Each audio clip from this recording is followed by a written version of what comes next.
Back to business. We already got Alabama and A&M. The Tide survive. We already got our toast. Time to go to the next big heavyweight matchup. The Vols and the Fighting Josh Heupels traveled down to LSU and knocked out the Tigers. It wasn't ever close. It wasn't ever close. And honestly, fellas, to me, the difference and the separation between the two teams starts at the quarterbacks. The separation of the quarterbacks was the separation of the two teams, because you can't tell me LSU is not a talented team and they have a great coaching staff over there coaching them. But the gap between these two teams are the two field generals in front. The Tennessee Volunteers knock out LSU 40-13. Hack, what was your initial take on this game?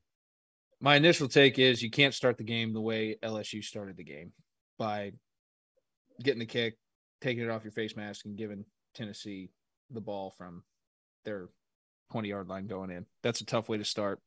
But I think from a broader picture, you bring up a great point about the quarterback position, but I still feel that this LSU team, for all the reasons you mentioned, can still knock anybody out on any given Saturday. Yep. With the guy pulling the trigger. But I mentioned this on Thursday night. I think that Tennessee and LSU, from a program development standpoint, are on different stages. And what you saw, I think they're on a similar track, similar type of talent, similar type of team, similar type of tradition, but they're on a completely – UT is a year and a half, 2 years ahead of LSU, right? And I thought that maturity and that identity showed, and it definitely helps when you have a guy like Hendon Hooker, who – by the way, hasn't played football at the level that he's been playing it throughout his entire career. It's not like this guy has just been consistently playing at an extremely high level, struggled a little bit at Virginia Tech, found a new home, did all that. So a battle-tested type guy, I think, brings in kind of a symbol of the Tennessee program rising from the ashes. And I think that that's really what I saw today. I saw two teams, very talented teams, a guy who's trying to kick off that reascension, and somebody in Josh Heupel who's done a hell of a job down there. And really, that should be the focus, is congratulating him on the direction that program's heading. And to Matt's point, I think they can make a push now. This Alabama team looks to be mortal this year, or at least more mortal than they have been. So yeah, that's next week, third Saturday. I mean, I think it's that program, guys, the metamorphosis from where it was with the PE coach. Mm-hmm. Because right, like a week and a half, 2 weeks before he got fired, his OC, Jim Chaney, started talking with Hendon Hooker, because Hendon had jumped into the portal. And he told me last year he liked the way that Hendon managed the game, and he liked the way he threw the ball. So Hendon Hooker signs with them. The PE coach gets fired. Hendon Hooker could have easily just left, but he didn't. The PE coach. Jeremy Pruitt. So he's no offense to the PE coaches of the world. I love you guys. So he stays there. Josh sells him on this offense that he has. Then Josh doesn't win the job. Joe Milton does. Right. Joe Milton struggles in week 2 against Pitt. Josh goes in there, and he's played lights out since. It's amazing. He had the most underrated season last year. 34 touchdowns, 3 picks last year. The most underrated season of anyone. And I keep hearing about, well, LSU doesn't have full complement now. Their roster isn't completely done. Or the week or 2 weeks before it was, well, Florida's roster's down. Josh lost more than 30 guys to the portal his first year there. 30 guys. He's had 18 games with that team. Listen to this stat. 18 games with that team. They've scored more than 40 points 10 times in 18 games. And probably scored 38 5 more times. Yeah, I'm telling you right. And then 30s, yeah, in the 30s at least 5. Yeah, so he's got it rolling there, man. And as you guys know, it's all about the quarterback right now, and it's all about offense in football. And this is what I love most about what Josh Heupel's doing. Don't play around. If that's your centerpiece, if that's your catalyst, operate like it. Don't get cute. Don't go off of him. Keep the ball in his hands or run it through his hands. Hendon Hooker has shown tremendous range, reach, accuracy all year, and discernment. Again, interceptions. What does he have? 2 this year so far? None. He's got none. He's got 3 at Tennessee in 18 games. 3. Correct. At Tennessee, none this year. He's got 44 touchdown passes and 3 interceptions at Tennessee. It makes no sense. To that point, man, and when you look at Josh's offense, it's not like the most complex, crazy thing in the world. They play fast, and what they do, they operate at a high clip and do it extremely efficiently. And you got to tip your cap to a kid who goes in there and doesn't get bored just taking what they give you. Right. And when you look at him too, because we talked about this a couple weeks ago, when you watch him play, he'll go 18 for 22, and 3 of the balls that he misses are like by 1.5 yards down the field. And you're like, damn, man, like he could have had more. So, there's a lot to be said though, to his patience and ability to take what they give you and live within the system. And he hasn't really ever tried to cowboy and play outside of it. And you got to tip your cap to a kid who can do that. And you're doing it up against a 24-year-old college quarterback. Some of these guys have journeys. We talked about it. Sean Clifford, the big fella up there at Purdue. Some of these guys have journeys, and they've really matured. You're going up against, really, he should be starting for an NFL team. Right. The accuracy, the control, the poise, the game that they're playing with. Yeah, and you're playing with an adult. Yeah. Not a young guy trying to figure his way out. The difference between Hendon Hooker and Jaden Daniels, and God bless Jaden Daniels, he just got in a couple months ago at LSU. He's trying to figure this thing out. They don't have it all bolted down yet.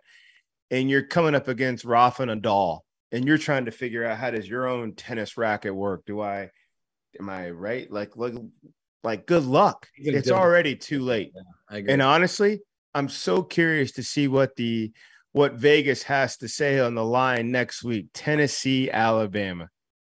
Tennessee. They're a track meet. Right now, they're a track meet. And playing good defense. They're not really outscoring teams.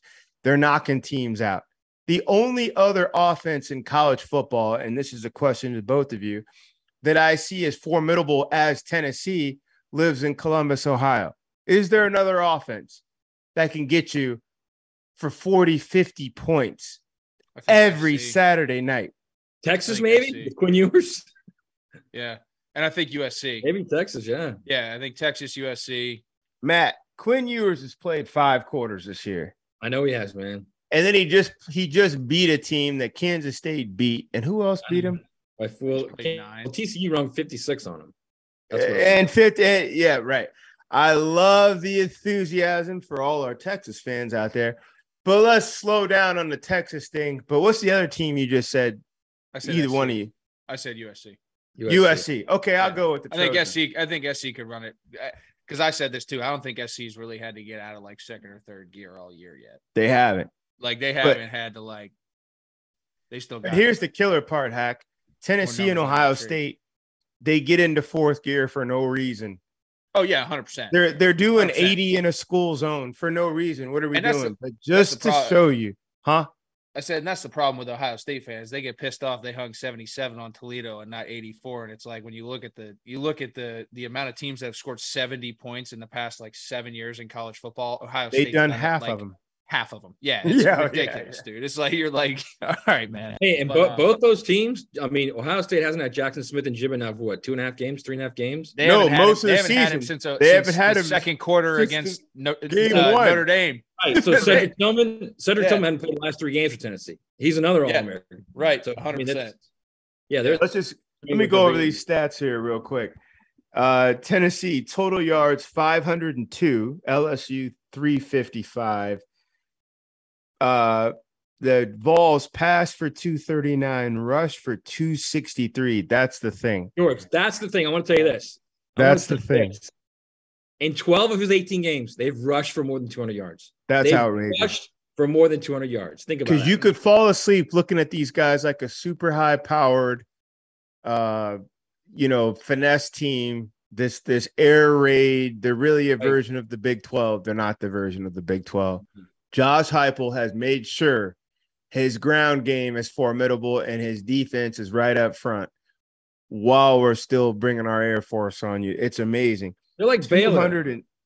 Remember what it was with Art Briles? Yeah. Same kind of offense. With the super wide formation. Yeah, to the numbers. Right. We're going to stretch out.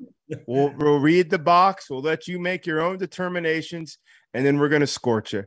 We're either going to score. You got to have a guy that can throw it accurately out there, too. You got to have a guy throw it accurately.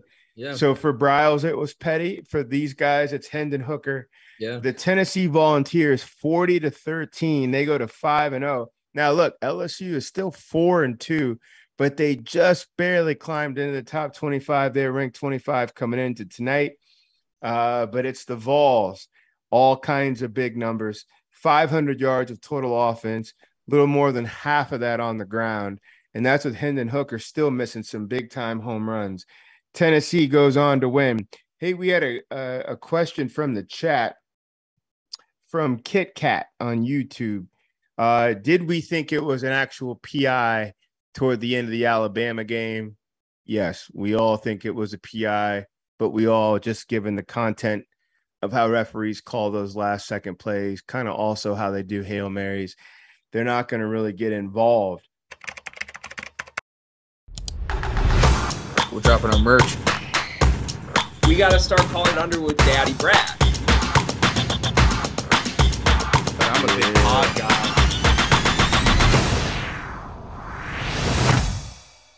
Breaking news. The Field of 68 has an online store, and it's your one-stop shop for the latest and greatest merch in college basketball and college football. You can find shirts to support your favorite team, make fun of your rival team, or boast Field of 68 catchphrases like Daddy Brad, Cussin' and Discussin', and the Star Heels. Go to www.fieldof68.shop today and enter promo code TOUCHDOWN for 20% off at checkout.